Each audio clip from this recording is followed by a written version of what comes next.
Welcome back, my friends, to the show that never ends, and glad you could attend. Come inside today as we take a look at a highly anticipated film, at least for me, and it's called American Hustle. Yeah, you've got the poster right there. Anyway, American Hustle.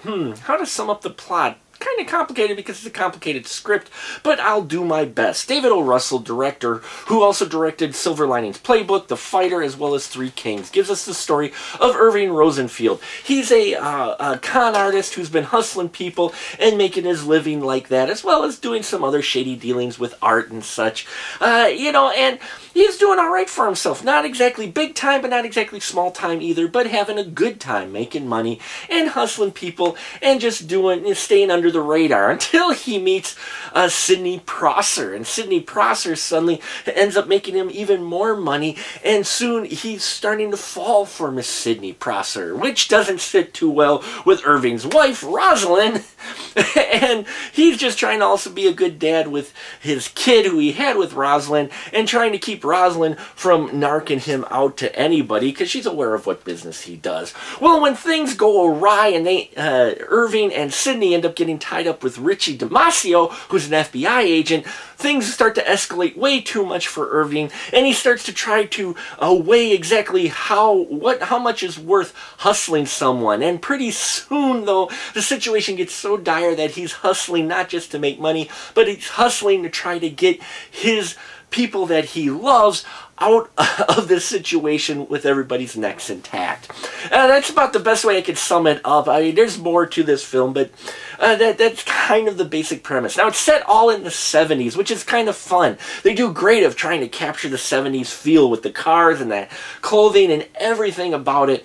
And they make you really feel like this is a 70s movie, down to the old-style Columbia opening. The film production openings they have. They have the old school Columbia opening, as well as a couple other company retro type of feel to their opening. So they definitely wanted this to feel like a 70s film, which it does. Not only that, though, Christian Bale, he plays Irving Rosenfield. You won't recognize him hardly at all. He's got a horrible comb over, and he's got about 80 pounds, and he's a great character actor, and he just owns this role. He's just fantastic in this performance of this guy who's really just trying to figure things out and getting in.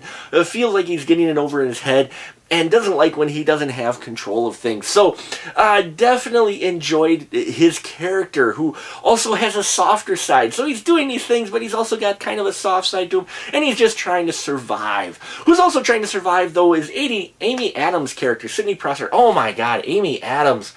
This is a very mature role for her, okay? We have not seen her in a role like this, and she shows more than she did in Psycho Beach Party, let me tell you, folks. But she does an absolute fantastic performance in here. Just owns every scene she's in. Her and Jennifer Lawrence, who's playing Rosalind Rosenfield, Irving's wife, those two, I swear, almost steal every scene they're in. They own the show. They really put their all into these roles that they had. And Amy Adams' character has this thing where her character does another persona and she kicks into this British accent, which is really well done. But there's times a little bit where it slips. And at first I kind of thought it was intentional. Then I realized it wasn't if you pay attention to the way the dialogue is. The way the dialogue's going on, it's her being truthful and then being the character and sliding in and out of that within a conversation with someone. And I think that was intentional. I'd like to think so, because it was really fitting for what she was saying. So you got some great moments like that in there. And Jennifer Lawrence, you will not recognize her the first time you see her on screen. Definitely not your Katniss by any means. And the role she's in, everybody does great, some great character acting. In fact, probably the weakest role in here, though, is Bradley Cooper.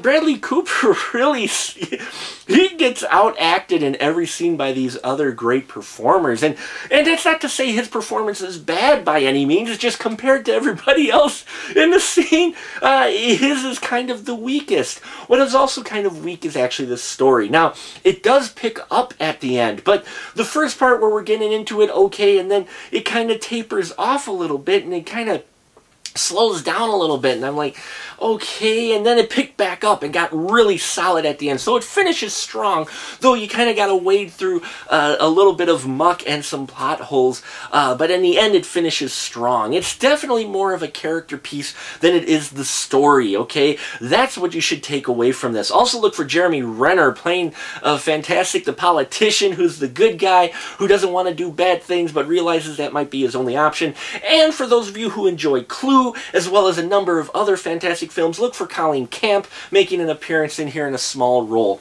American Hustle is directed great. David O. Russell still showing that he's got some great directing chops, and he's got a great pedigree, and he brings that talent here. It's just a talented film made by talented folks and owning their characters. And let me tell you, Amy Adams and Jennifer Lawrence, if one of those two do not get an Academy nomination out of this film, then there's something really wrong with the system. Folks, I did give American Hustle 4 stubs. If it wasn't for some of the weaker points in the story, I would have gave it a full 5, but the story was lacking a bit, but the great performances by everyone on front of the camera makes you realize that makes you not care so much about the story and just care about the characters, and bask in the great performances that these actors put on screen. Check out American Hustle, folks. I'm not hustling you, I'm just telling you the truth, though the people in the movie may not. So, until next time, folks, remember, keep that ticket stub.